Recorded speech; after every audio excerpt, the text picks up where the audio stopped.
I think the binaries of creative being made have been completely broken down. Like, it's still bizarre to me that a media agency sits in a different building to the creative agency. Like, what is the creative without the medium you're actually making it for?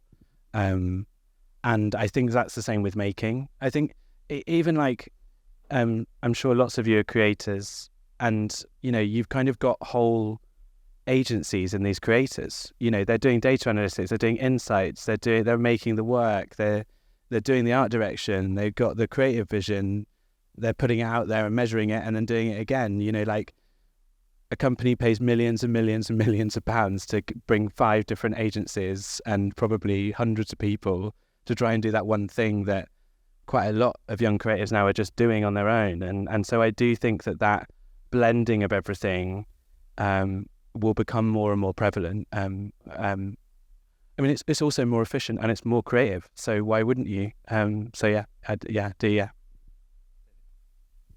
Just one thing I was thinking, at CSM, we've brought in a collaborative unit which runs across all the undergraduate courses. So students from product design and fashion and graphics and everything else we have collaborate.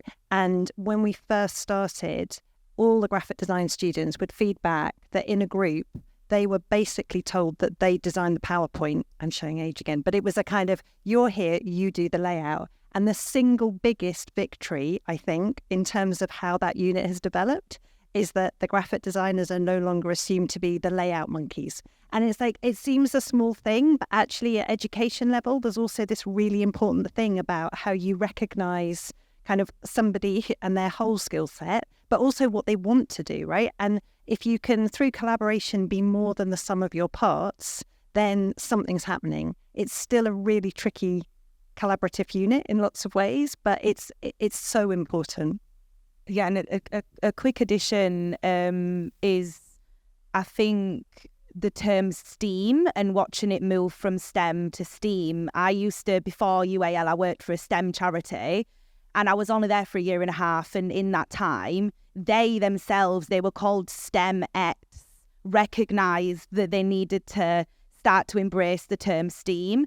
But I'm by no means saying that STEAM is the only relevant discipline, but the fact that it is a term that's been pumped into education, that we all know it, and that it's a term that's probably leading the British industry in some ways. Well, it's science, technology, engineering, arts and mathematics, right? And I think we're at least nationally recognising that there's a very blurred line between those. And I'm sure 20 years ago, we'd have thought, what on earth has science got to do with maths or creativity? But I really like the term STEAM, and I love that the grey areas between all of them. So yeah.